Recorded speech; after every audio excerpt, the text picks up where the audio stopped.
The cold metal table felt like ice against Ji-yeon's back. She had been lying on tables like this for 3 years now. The aliens called it testing. She called it torture.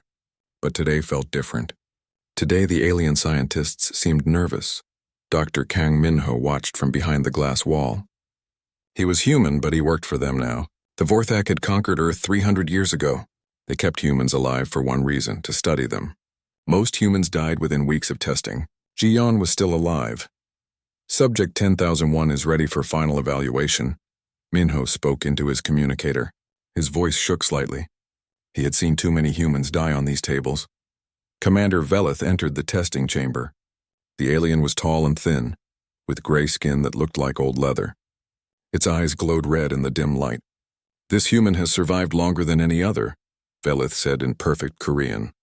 "Today we find out why." Ji-yeon kept her eyes closed. She had learned to listen carefully. The aliens thought humans were stupid. They talked freely around her, not knowing she understood their language now. 3 years of tests had changed her brain. She could think faster, remember more, and understand things that once seemed impossible. "Begin neural interface connection," Velith commanded. A metal device lowered from the ceiling. Thin wires reached toward Ji-yeon's head. She had been through this before, but never with so many wires. The machine connected to her skull with tiny clicks. Pain shot through her head like lightning. "Neural pathways are stable," announced a Vorthak technician. "Beginning data transfer." Information flooded into Ji-yeon's mind. She saw star maps, weapon designs, ship blueprints. The aliens were downloading their entire database into her brain. They wanted to see if a human mind could handle advanced alien knowledge without breaking. Most species went insane within seconds. Their brains simply could not process Vorthak technology. But Ji-yeon's mind was different now. Instead of breaking, it began organizing the information. She sorted the data into categories, memorized important details, and stored everything carefully. "Impossible," whispered Velith. "Her brain activity is increasing, not decreasing." Lee Dong-yeon stood in the corner, pretending to check his clipboard. He was Ji-yeon's handler, assigned to watch her daily routine. Unlike Min-ho, Dong-yeon had not volunteered to work for the aliens. They had forced him into service after capturing his family. He hated every moment of it. Dong-yeon watched the monitors showing Ji-yeon's brain activity. The patterns were unlike anything he had ever seen. Human brains usually showed chaos and breakdown during alien interface. Ji-yeon's brain showed order and growth. She was not just surviving the test, she was learning from it. "Subject is accessing restricted files," reported the technician. "Should we disconnect?" "No," Velith said quickly. "Monitor everything. Document all neural responses." Ji-yeon could feel herself connecting to the alien computer systems. The neural interface was meant to be one way, but her modified brain had found a different path. She was not just receiving information. She was exploring their entire network. Security files, facility maps, guard schedules, everything was there for her to see. The testing continued for 6 hours. By the end, Ji-yeon had absorbed more alien knowledge than any human in history. She knew their technology, their weaknesses, and most importantly, their fears. The Vorthak were terrified of something called adaptive intelligence, minds that could change and grow beyond their original programming. "Disconnect the interface," Velith ordered. The wires retracted from Ji-yeon's head. She opened her eyes and looked directly at the alien commander. For the first time in 3 years, she smiled. "Thank you," she said in perfect Vorthak language. Velith stepped backward in shock. "How do you know our language?" "I know many things now," Ji-yeon replied, sitting up on the table. "I know you are afraid. I know your empire is weaker than you pretend. And I know why you really keep us alive." The alien's red eyes grew brighter. "Impossible. Humans cannot process our technology without mental collapse." "You are wrong," Ji-yeon said, standing slowly. "Humans adapt. That is what scares you most." Dong-yeon stared at Ji-yeon in amazement. 3 years ago, she had been a scared girl from Seoul, captured during a random raid. The aliens had chosen her because she seemed weak and broken. Now she stood before their commander, speaking with confidence and intelligence that seemed almost supernatural. "Guards!" Velith shouted. 4 Vorthak soldiers rushed into the room carrying energy weapons. But Ji-yeon was no longer afraid. During the neural interface, she had learned about their weapons, their armor, and their tactics. She knew exactly how they would attack. "Stop," she commanded in Vorthak. The soldiers hesitated, confused by hearing their own language from a human. In that moment of confusion, Jian moved. Her body was faster and stronger than before, enhanced by years of alien modifications. She grabbed the nearest soldier's weapon and spun around, firing at the control panels. Sparks flew as the testing equipment exploded. Alert! Alert! Alarms began blaring throughout the facility. Test subject has escaped containment! Minho ran toward the emergency button, but Jian was already there. She had memorized the room's layout during countless tests. Every detail was stored in her enhanced memory. Doctor, she said to Minho, you can help me, or you can die with them when this place burns. Minho looked at her, then at the chaos around him. He had watched thousands of humans die in these experiments. Maybe it was time to choose a different side. Dongyun was already moving toward the exit. This way, he called to Jian. I know how to get out. You are betraying your own species, Valeth snarled at the two humans. No, Jian replied, backing toward the door. I am saving it. More alarms joined the first ones. Emergency lights flashed red. In the distance, she could hear running footsteps as security teams rushed toward their location. The ventilation system, Dongyun whispered. It connects to the old subway tunnels, Jian nodded. During the neural interface, she had seen the facility's complete blueprint. The ventilation system was indeed connected to Seoul's abandoned underground network. It was a way out, but it would be dangerous. Go, Minho said suddenly. I will slow them down. Come with us, Jian offered. Someone needs to delete the test records, Minho replied. If they know how you survived, they will create more like you. But under their control. Jian understood. She grabbed Minho's hand briefly. Thank you. Then she and Dongyun ran toward the ventilation grate. Behind them, energy weapons fired. Minho cried out in pain, but the sound of exploding computers told Jian he had succeeded in destroying the data. The ventilation shaft was narrow and dark. Jian crawled forward quickly, her enhanced senses guiding her through the maze of metal tunnels. Dongyun followed, breathing heavily. There, Jian pointed to a grate ahead. Beyond it was darkness, but she could smell old air and hear distant water dripping. The subway tunnels. They broke through the grate and dropped into the abandoned subway system. Seoul's underground had been empty for 300 years, ever since the Vorthak invasion. Now it would become their escape route. Where do we go? Dongyun asked. Jian closed her eyes and accessed the alien database still stored in her mind. She found maps of the resistance hideouts, communication frequencies, and safe house locations. The Vorthak had been tracking the human resistance for years, never realizing their surveillance data would one day help the enemy. Busan, she said. There are people there who have been waiting for someone like me. Behind them, the sounds of pursuit grew louder. The real escape was just beginning. The old subway tunnel stretched into darkness. Jian moved quickly through the abandoned passages, her enhanced eyes seeing clearly in the dim light. Donghyun struggled to keep up, stumbling over broken concrete and rusted metal. How can you see in this darkness? He whispered. The aliens changed me more than they realized, Jian replied. I can see, hear, and think better than any normal human. They had been running for 2 hours. Behind them, Vorthak search teams swept through the facility above. The aliens were angry. For the first time in 300 years, a human had outsmarted them. Jian stopped at an old emergency phone booth. The equipment was ancient, but she could make it work. Her enhanced understanding of technology let her repair and modify devices that should have been impossible to fix. She connected wires, adjusted circuits, and powered up the old communication system. This is Shadow calling Underground Railroad, she spoke into the microphone, using codes she had learned from the alien database. I have a gift for Kim Taehyung. Static filled the air for several minutes. Then a woman's voice answered, Shadow, this is Railroad. Taehyung is not available. You are speaking to Choi Seulgi. What is your location? Seulgi, Jian repeated the name.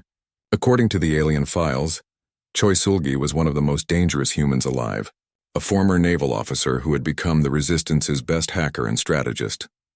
I am in the Seoul Underground. I have escaped from the testing facility. Impossible, Seulgi's voice was sharp. No one escapes from there. I did more than escape. I stole their entire database. I know everything about Vorthak technology, their weaknesses and their plans. Silence on the other end. Jian could almost hear Seulgi thinking. If you are lying, you will die slowly. Seulgi finally said. If you are telling the truth, you might be our salvation. Head to checkpoint 7. Someone will meet you. The line went dead. Jian smiled. She knew where checkpoint 7 was located. The alien surveillance files had detailed maps of every resistant safe house and meeting point. Who is that? Donghyun asked. Our way to freedom, Jian replied. But first we need to deal with our followers. Through the tunnel walls, she could hear the sounds of Vorthak search teams. They were using scanning equipment to track human heat signatures. Normal humans would be easy to find, but Jian's modified biology made her harder to detect. This way, she led Dongyun down a side passage.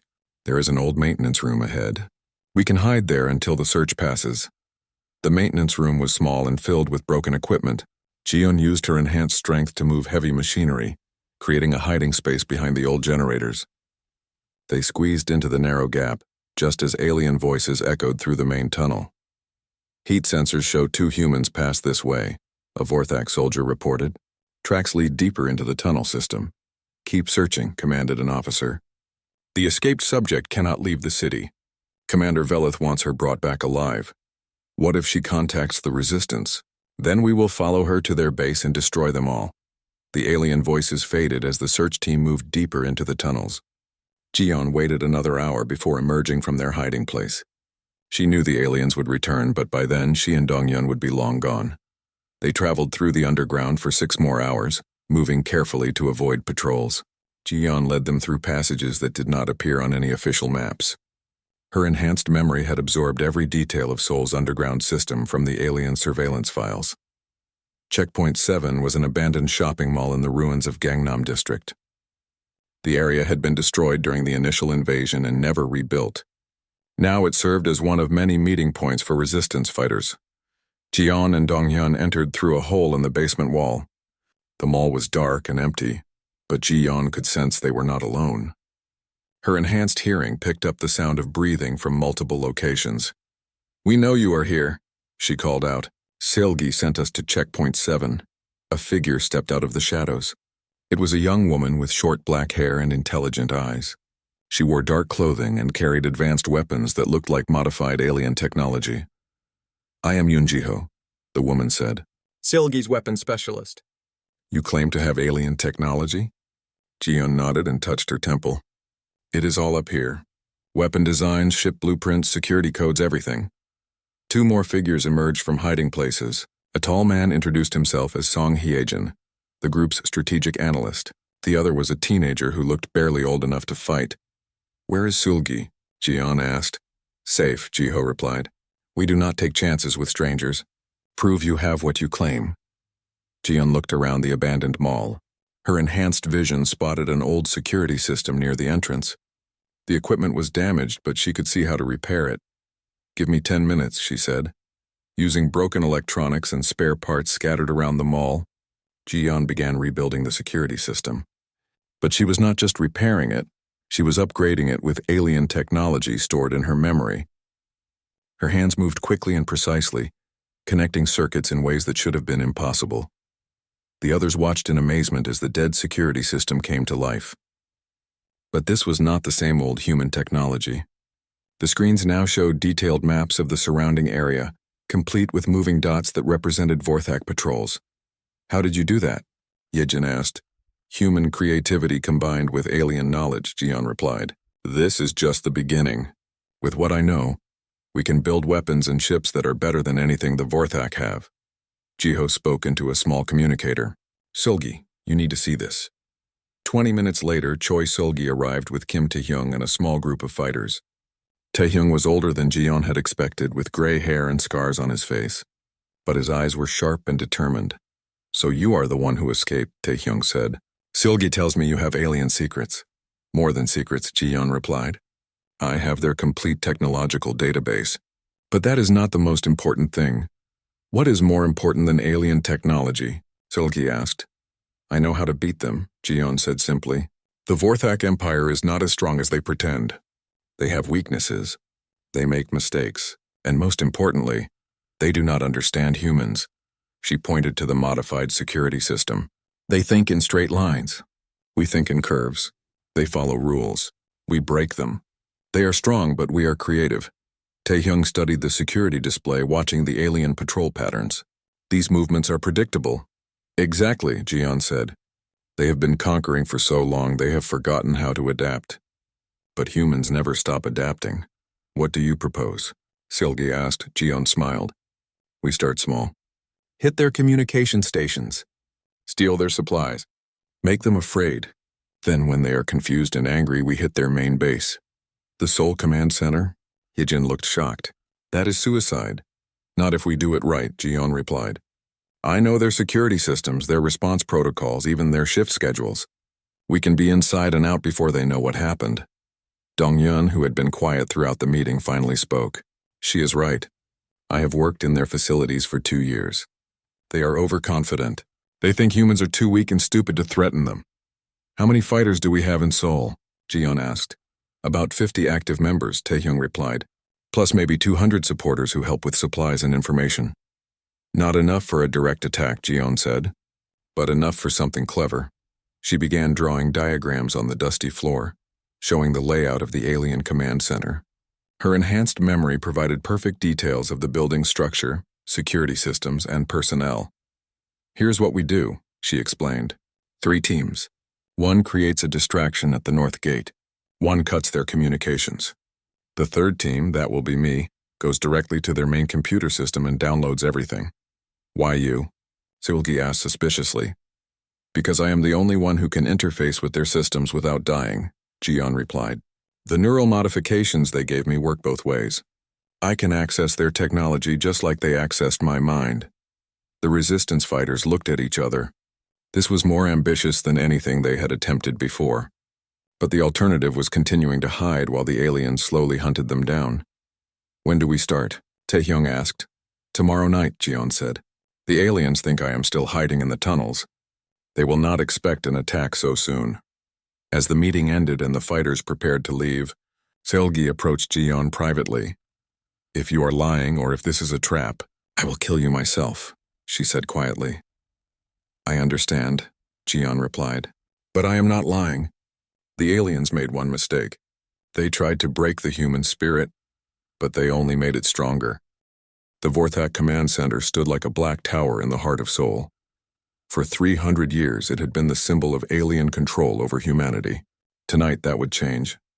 Jian crouched on a rooftop 3 blocks away, watching the building through enhanced vision. Her modified eyes could see heat signatures, energy patterns, and movement in complete darkness.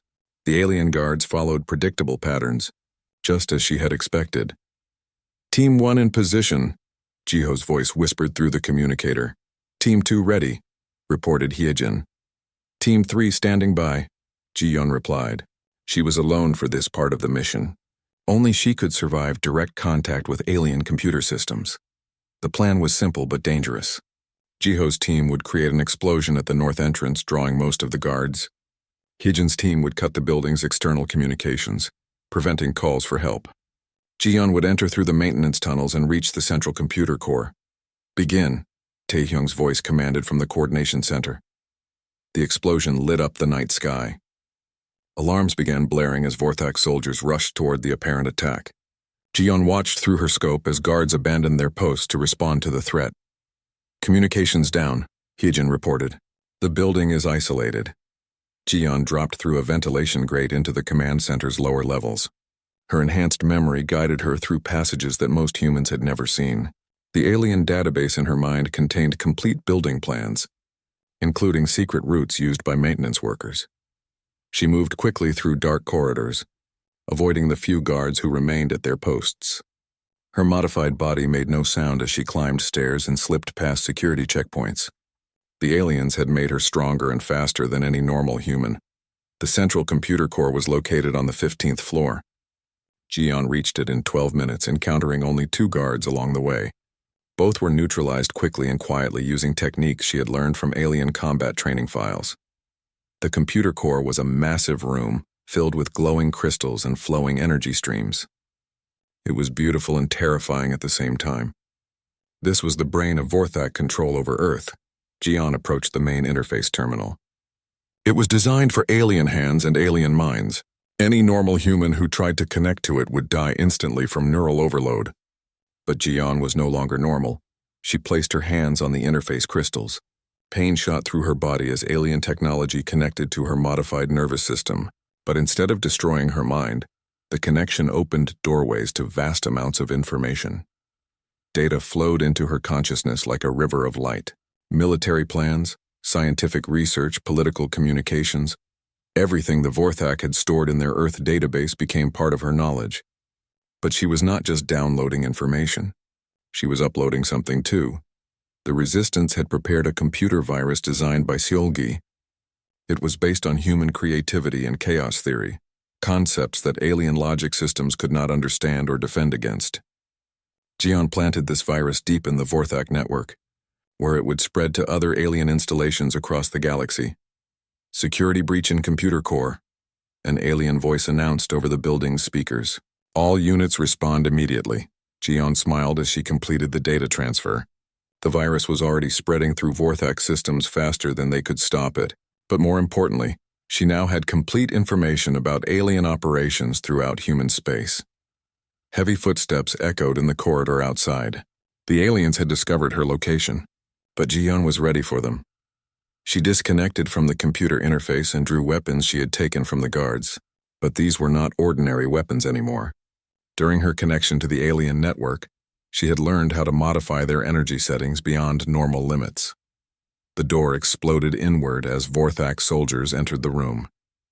They expected to find a desperate human trying to escape.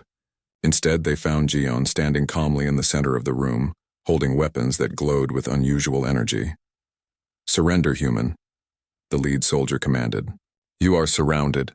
"No," Jian replied in perfect Vorthak language. "You are." The modified weapons fired with devastating power. The aliens' own energy shields could not protect them from their own technology, turned against them. In 30 seconds, the entire squad was down. "Impossible," whispered one surviving soldier. "How do you know our language? How did you modify our weapons?" "Because you taught me," Jian replied. "For 3 years you filled my mind with your knowledge. You thought you were breaking me. Instead you were creating your own destruction." She left the injured alien alive to report what he had seen. Fear was an important weapon, and she wanted the Vorthak to know that humans were no longer helpless. The escape route led through the building's main elevator shaft.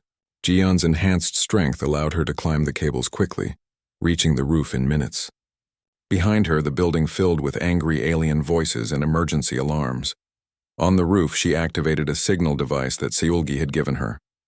Within seconds, a small aircraft appeared in the sky. It was an old human transport that had been hidden for decades, now modified with stolen alien technology. "Need a ride?" Siolgi's voice came through the aircraft's speakers. Jian grabbed the rescue cable and was pulled into the sky just as Vorthak aircraft began emerging from hidden hangars around the city. But by then, the modified human aircraft was already disappearing into the clouds. Back at the Resistance base, Jian shared the stolen information with Tai Hyung and the other leaders. The data was more valuable than they had dared hope. It contained details about every Vorthak installation on Earth, plus communication codes for resistance groups on other human worlds. "This changes everything," Taehyung said, studying the military files. "We can coordinate attacks across multiple planets. Look at this." Siolgi pointed to a star map. "The aliens have been hiding the truth. There are millions of humans still alive throughout the galaxy, not just on Earth." Ji-Yun nodded. "The Vorthak have been using humans as slave labor on dozens of worlds. But they told each group that they were the only survivors. They kept us separated so we could not unite." "Not anymore," Hyejin said, examining communication frequencies. "With these codes, we can contact resistance groups everywhere." Over the following days, messages began flowing between human resistance cells across the galaxy. On Mars, a group led by Bai Suho had been fighting alien mining operations for decades. In the Jupiter system, Lim Yuna commanded refugees who had hidden in the asteroid belts. Far in the outer rim, Park Hyunwoo led colonists who had never been fully conquered. For the first time in 3 centuries, humanity was talking to itself again, but the aliens were not sitting idle. Commander Velith had survived the attack on the testing facility, and he was hunting for Jian with increased desperation. The Vorthak High Command was demanding answers about how a single human had penetrated their most secure facility. "She is not human anymore," Velith reported to his superiors. The modifications we made created something new. Something dangerous. How dangerous? Asked the regional commander. She learns faster than our computers. She adapts better than our best soldiers. And worst of all, she is teaching other humans to do the same. The truth was spreading through Vorthak command circles. Their experiments had backfired in the worst possible way. Instead of creating a broken slave, they had created a leader who could unite humanity against them. Jian felt the change happening within herself as well.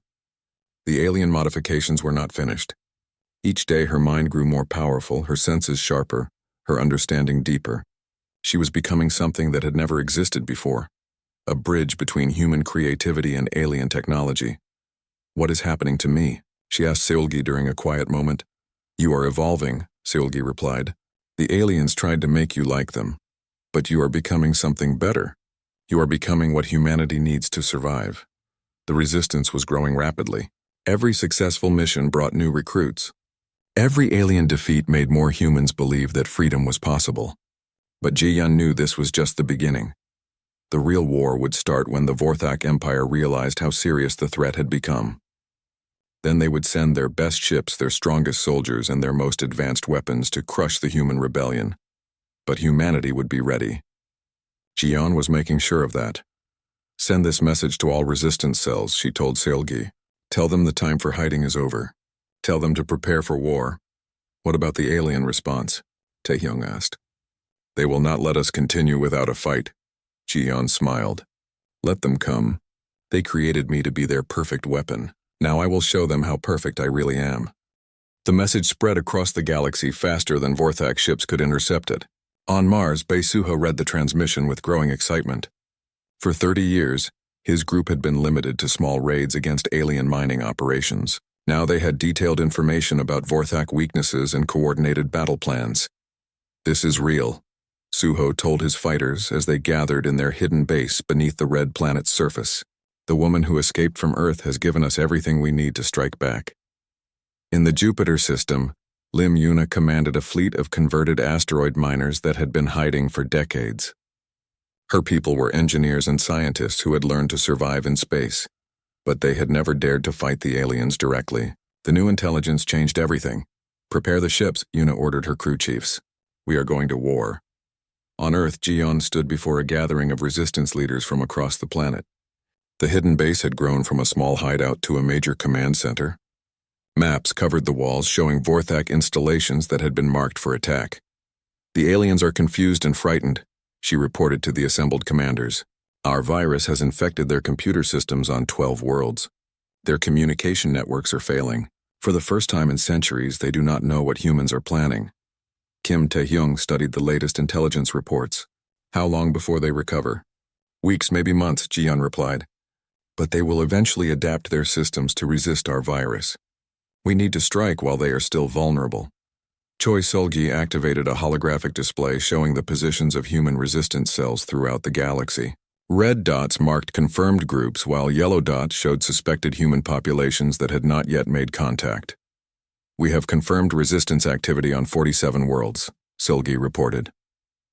Combined, we have access to nearly 2 million fighters plus civilian support networks. 2 million, Taehyung repeated. Against an empire of billions. Numbers are not everything, Jiyan said. The Vorthak have grown soft from centuries of easy conquest. They rely too heavily on technology and not enough on adaptability. We will use their strengths against them. The first coordinated attacks began 3 days later. Across the galaxy, human resistance groups struck at alien installations simultaneously. The targets were carefully chosen based on Jiyan's stolen intelligence, communication centers, supply depots, and isolated military outposts. On Mars, Suho's team captured an entire Vorthak mining complex, freeing thousands of human slaves and capturing advanced mining equipment that could be converted into weapons. The attack was flawless, completed before the aliens could send reinforcements. Yuna's fleet emerged from the asteroid belt to attack a Vorthak supply convoy heading for Earth. The alien ships were designed to fight other military vessels, not converted mining ships that attacked from unexpected directions. The convoy was destroyed, and its cargo became resources for the human rebellion. But the most ambitious attack took place on Earth itself. Jian led a strike force against the main Vorthak spaceport, aiming to capture intact alien spacecraft. The mission required perfect timing and coordination between multiple teams. Remember, Jian told her fighters as they prepared for the assault, we are not just fighting for Earth. Every human in the galaxy is counting on us. The spaceport was heavily defended, but Jian's enhanced abilities allowed her to predict alien responses and adapt tactics in real time. She moved through the facility like a force of nature, disabling security systems and neutralizing guards with techniques that combined human creativity with alien technology. How is she doing that? Asked Yun Jiho, watching Jian interface directly with alien computer systems. She is not even using tools. The modifications changed her more than we realized, Song Hyejin replied. She can connect to their technology with her mind alone. The attack succeeded beyond all expectations. The humans captured 6 Vorthak spacecraft, including a fast courier ship that could travel between star systems. But more importantly, they had proven that alien technology could be mastered and turned against its creators. News of the victories spread through underground networks on dozens of worlds. Humans who had lived in fear for generations began to believe that freedom was possible. Resistance groups that had been dormant for decades suddenly sprang into action. But success brought new challenges. As the rebellion grew, different human factions began to disagree about goals and methods. Some groups, led by commanders like Kang Mingyu, wanted to exterminate all aliens in revenge for centuries of oppression. Others, including supporters of Ojisu, believed that peace negotiations might be possible. We cannot waste time fighting each other, Jian argued during a heated strategy meeting. The aliens are already adapting to our tactics. If we delay too long, we will lose our advantage. Easy for you to say, Mingyu replied angrily. You were not enslaved for decades. You do not know what they did to our families. I know exactly what they did, Jian said quietly. They tried to break my mind for 3 years. But hatred will not win this war. Intelligence will. The debate was interrupted by urgent reports from Sulgi's communication center. Vorthak reinforcements were arriving from other sectors of their empire. The aliens had finally realized the scope of the human threat and were mobilizing their full military power. Long-range sensors show 3 battle fleets approaching Earth, Sulgi reported. Estimated arrival in 6 days. How many ships? Taehyung asked. Over 300, Sulgi replied grimly. More firepower than we have ever seen in one place. The room fell silent. Even with their recent victories, the human resistance could not match that level of military force. But Jian was already studying tactical displays, her enhanced mind processing dozens of strategic possibilities. We cannot fight them directly, she said finally. But we do not need to. Send this message to all resistance cells. Begin Phase 2 operations immediately. What is Phase 2? Jiho asked. Jian smiled. Something the aliens will never expect. We are going to attack their homeworld. The plan was audacious beyond belief. While the Vorthak battle fleets traveled toward human worlds, Jian proposed using the captured courier ship to strike at the heart of the alien empire. The enemy would never expect humans to have the knowledge or courage for such an attack. This is suicide, Hyejin protested. Even if we reach their homeworld, we are just one small ship against an entire planet. Not one ship, Jian corrected. One ship carrying a very special cargo. She explained her plan to the assembled commanders. The virus that Sulgi had created was not just a computer program. It was a fundamental attack on the logical structures that Vorthak technology depended upon. If introduced directly into their homeworld central network, it could paralyze their entire civilization.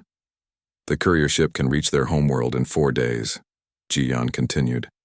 By the time their fleets realize what has happened, it will be too late. Who will pilot this mission? Taehyung asked. I will, Jian replied. I am the only one who can interface with their systems well enough to plant the virus in their core networks.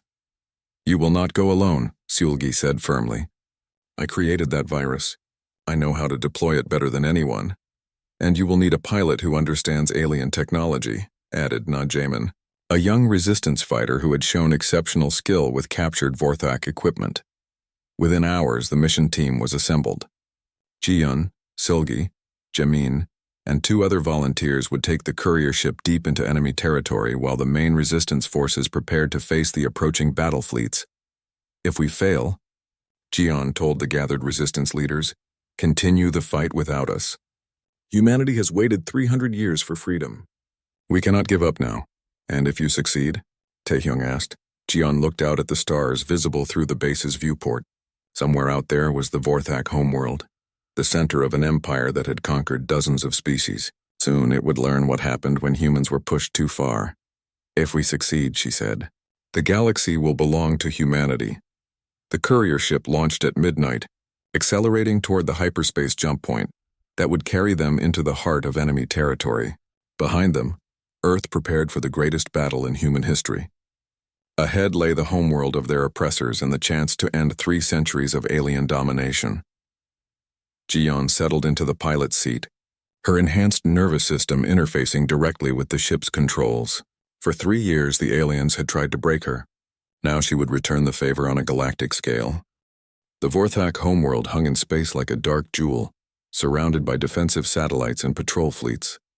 Jian studied the planet through the courier ship's sensors, her enhanced mind processing every detail of the alien defenses.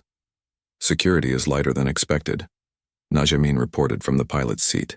Most of their fleet is heading toward human worlds. Perfect, Selgi said, checking her equipment. That means our diversionary attacks worked. But Jian felt something was wrong. The alien defenses were too weak, the approach too easy. After 300 years of conquest, the Vorthak Empire should have been better protected. They want us to come, she realized suddenly. This is a trap. Before anyone could respond, the ship's communication system activated automatically. The face of Emperor Vorthak Prime appeared on the screen, ancient, powerful, and completely confident. Welcome, little human, the Emperor said in perfect Korean. I have been waiting for you. How did you know we were coming? Jian asked. Because I planned it, the Emperor replied. Every step of your rebellion has been guided by my hand. Your escape, your victories, even your presence here. All part of my design. The ship's controls locked automatically as Vorthak tractor beams pulled them toward the planet's surface. Jamin tried to regain control, but the alien technology was too advanced. You see, the Emperor continued, your species has one useful quality: adaptability. For 300 years, I have been breeding and testing humans to create the perfect hybrid of human creativity and Vorthak power. You are my greatest success. Jian felt sick as the truth became clear. You wanted me to escape. You wanted me to unite the resistance? Of course, the Emperor smiled. Scattered human groups were useless to me. But a united human rebellion led by someone with my enhancements, that is valuable. You will become my new enforcer, bringing order to species that resist Vorthak rule. Never, Jian snarled. You have no choice, the Emperor replied. Your neural modifications include obedience protocols that I can activate at any time. You will serve me willingly, or you will serve me as a mindless slave. The ship landed in a massive docking bay inside the Imperial Palace. Hundreds of Vorthak soldiers waited to escort them to the throne room. But as they walked through the corridors, Jian was not thinking about escape. She was thinking about the virus hidden in Selgi's equipment. The throne room was enormous, with walls that stretched up into darkness. The Emperor sat on a chair made of crystallized energy, surrounded by holographic displays showing Vorthak fleets throughout the galaxy. Kneel, the Emperor commanded. Jian felt the obedience protocols activating in her mind, trying to force her to submit. But something unexpected happened. The protocols encountered resistance, not from her human consciousness, but from the alien knowledge she had absorbed. For 3 years, she had been learning Vorthak technology. Every neural modification had also taught her how their systems worked. Now she understood something the Emperor had not considered. She knew how to turn his own controls against him. I said kneel, the Emperor repeated, increasing the power of the obedience signal. Instead of kneeling, Jian stood straighter. I have a better idea. She reached out with her enhanced mind and connected to the palace's computer network. The Emperor's eyes widened in shock as he realized what was happening. Impossible, he whispered. You cannot resist the protocols. You are right, Jian said calmly. I cannot resist them, but I can redirect them. The obedience signals meant to control her were instead being transmitted through the palace network to every Vorthak on the planet. For the first time in their history, the alien overlords felt what it meant to be controlled by another mind. What are you doing? The Emperor demanded. Teaching you about human creativity, Jiyon replied. You think in straight lines. You follow rules, but humans think in curves. Seolgi used the confusion to activate her equipment. The virus that had been designed to disrupt Vorthak computer systems began spreading through the Imperial network. But this was not the same virus they had used before. Jiyon had modified it during their journey, turning it into something far more powerful.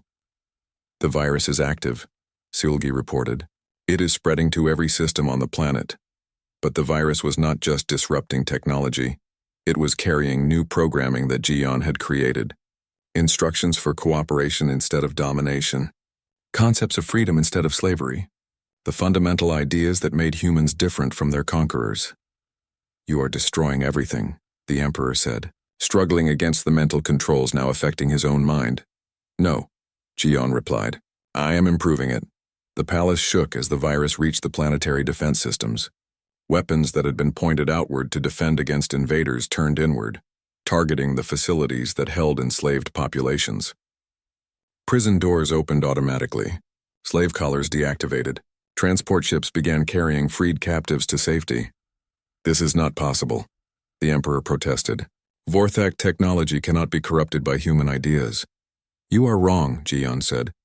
Your technology was designed by minds that think like yours. But I think like a human. I see possibilities you cannot imagine. Through the palace's communication systems, she broadcast a message to resistance forces throughout the galaxy. Not just humans, but all the species that had been conquered by the Vorthak Empire over the centuries. This is Jiyon speaking to all free beings. Her voice carried across interstellar space. The Emperor's power is broken. The time of liberation has come. The response was immediate. On dozens of worlds, enslaved populations rose in rebellion. Ships that had been controlled by Vorthak technology suddenly switched sides as the virus spread through Imperial networks. The galaxy's greatest empire began collapsing from within. You have doomed us all, the Emperor said. Without order, there will be chaos. Without freedom, there is no life, Jiyon replied. You forgot that when you started conquering other species. But even as victory seemed certain, new alarms began sounding throughout the palace. The Emperor smiled despite his defeat. I may have lost, he said, but I am not the only power in this galaxy. The Vorthak Empire has enemies, ancient enemies who have been waiting for us to show weakness. On the holographic displays, new ships appeared at the edge of the star system. They were unlike anything Jiyon had seen before, massive vessels that seemed to be made of living metal and dark energy. The Devourers, the Emperor whispered. They consume entire civilizations. We have been holding them back for millennia. Jiyon realized the terrible truth. The Vorthak Empire, for all its cruelty, had been serving as a barrier against something even worse. By destroying Imperial control, she might have doomed the galaxy to a fate worse than slavery. What do you want me to do? She asked the Emperor. Rule, he replied simply. Take my place. Use your human adaptability and our technology to protect the galaxy. I will not become another tyrant. Then become something new, the Emperor said. Become the leader this galaxy needs. The Devourer ships were moving closer, their weapons charging for an attack that would sterilize the entire planet. Jiyon had seconds to decide the fate of billions of beings. She reached out with her enhanced mind and connected to every Vorthak system in the galaxy. But instead of controlling them, she offered them a choice. Cooperation instead of conquest, protection instead of oppression. This is Jiyon, calling all beings in the galaxy, she broadcast. We face a common enemy now. Human, Vorthak, and every other species must work together or we will all perish. The response surprised everyone. Species that had been enemies for centuries began coordinating their defenses. Vorthak technology combined with human creativity and the unique abilities of dozens of other races. For the first time in galactic history, true cooperation replaced competition. The battle against the Devourers lasted 3 days, but it was not won by superior firepower or advanced technology. It was won by the one thing the Devourers could not understand or counter: unity between different forms of life. When the last Devourer ship was destroyed, the galaxy found itself with a new problem. The old imperial structure was gone, but something had to take its place. The beings of this galaxy offer you the crown of Emperor, announced a delegation that included humans, Vorthak, and representatives of 20 other species. Jian looked at the crown they offered, not the crystalline symbol of Vorthak dominance, but something new made from materials contributed by every world that had fought together. "I accept," she said finally, "but not as an emperor in the old sense. I will serve as a coordinator, a bridge between species and a protector of freedom." The coronation took place on a neutral space station, with representatives from across the galaxy in attendance. When Jian placed the crown on her head, she felt the weight of responsibility for billions of lives. "I was their final test subject," she said in her acceptance speech. "They tried to break me, but instead they taught me how to transcend the limitations of any single species. Now we will all transcend together." The galaxy that emerged from the ashes of the Vorthak Empire was unlike anything that had existed before. Instead of one species dominating others, different worlds specialized in what they did best: human creativity, Vorthak technology, and the unique gifts of dozens of other